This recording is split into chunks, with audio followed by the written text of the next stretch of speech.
ஏமா மத்த கோவில்ல இருக்கிற சண்முகருக்கு இல்லாத ஒரு பெரிய சிறப்பு திருச்செந்தூர்ல இருக்கிற சண்முகருக்கு மட்டும் இருக்கா அப்படின்னு ஒரு சிலர் கேட்கலான்னு நினைப்பீங்க.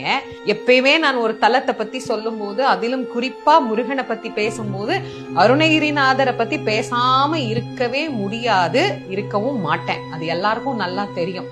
அதனால இந்த தலத்துல அருணகிரிநாத சுவாமிகள் வந்து முருகப்பெருமானை வழிபாடு செய்து சண்முகரை வழிபட்ட போது சிவபெருமானுடைய நடன தரிசனத்தை அருணகிரிநாதருக்கு முருகப்பெருமான் இங்குதான் காட்டி அருளினார்.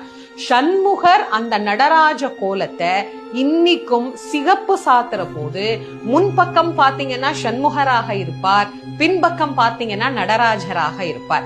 இன்னைக்கும் அருணகிரிநாதருக்கு நடராஜ தரிசனம் காட்டியது நானும் எங்க அப்பாவும் வேற இல்லப்பா, 2 பேரும் ஒண்ணுதான் அப்படிங்கறத காட்டிய கோலத்தை சண்முகர் பக்தருக்கும் காட்டுகிறார் அப்படின்னு சொன்னா, சண்முகரை பத்தி இன்னும் நான் ஏதாவது சொல்லணுமா என்ன?